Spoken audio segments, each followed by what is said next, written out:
जल्द राहुल गांधी जी अपनी यात्रा शुरू कर रहे हैं 14 तारीख से मणिपुर से भारत जोड़ो न्याय यात्रा। मैं समझता हूँ इस यात्रा से हम सब लोगों को बहुत प्रोत्साहन मिलेगा और देश भर के कांग्रेसजनों को और आमजनों को जुड़ने का मौका मिलेगा। मणिपुर वो क्षेत्र है जहाँ पर केंद्र की सरकार और प्रधानमंत्री जी झांक कर देख नहीं रहे। लंबे समय से वहाँ पर अत्याचार हो रहा है, लोग परेशान हैं, दुखी हैं। इस माहौल में राहुल गांधी जी वहाँ जा रहे हैं, हम सब उनके साथ जाएंगे और यात्रा का शुभारंभ करेंगे। इस यात्रा से मैं समझता हूँ कि जो हकीकत देश में है उसको देखने का, समझने का और लोगों की बात सुनकर न्याय दिलाने का जो मुहिम राहुल जी ने छेड़ी है उसको हम पूरा कर सकेंगे। अभी अखिल भारतीय कांग्रेस कमेटी ने कुछ बदलाव किए हैं, कुछ जिम्मेदारियां दी हैं, मुझको भी एक प्रदेश की जिम्मेदारी दी है। हम पूरी मेहनत से वहाँ काम करेंगे और मैं ऐसा मानता हूँ कि हम यहाँ चुनाव ना जीते हों छत्तीसगढ़ में, राजस्थान, मध्य प्रदेश में, लेकिन हमारा वोट प्रतिशत उतना ही है। लोग आज भी उम्मीद कांग्रेस से करते हैं और हमारा जो इंडिया अलायंस है वो एक बहुत बेहतर अलायंस है। और एनडीए जो है, जो आज भाजपा सत्ता में है, वो इस बात से घबराई हुई है कि अगर विपक्षी सब लोग एकजुटता से चुनाव लड़ेंगे तो चुनौती खड़ी होगी। इसलिए मुझे पूरा विश्वास है कि इंडिया अलायंस बेहतर परफॉर्मेंस करेगी। बहुत जल्द हमारी सीटों का बंटवारा होगा और हम लोग चुनाव अभियान में जुट जाएंगे। प्रदेश में एक चुनाव के बाद में पहला जो चुनाव है वो कांग्रेस ने जीता है। देखिए, सरकार का गठन बहुत शीघ्र अभी हुआ है और उपचुनाव होना था।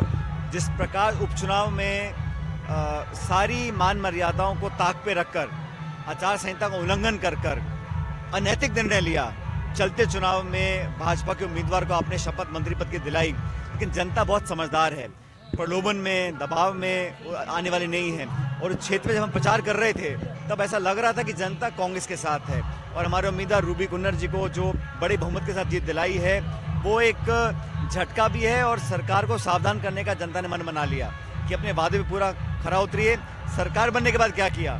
नौकरियां खत्म कर रहे हैं, योजनाओं के नाम बदल रहे हैं और जो सरकार का गठन में समय लगा, मंत्रिपरिषद बनने में समय लगा, डिपार्टमेंट बांटने में समय लगा, आप समझ सकते हैं कि सरकार जिस उम्मीद से जनता ने वोट दिया था उसको पूरा करने में कामयाब नहीं हुई। अभी बहुत जल्दी है, लेकिन ये उपचुनाव के परिणाम दिखाते हैं कि जनता, नौजवान, किसान कांग्रेस के साथ है। अब आपको मिल सकती है लाइव चैनल में काम करते हुए पत्रकारिता की डिग्री।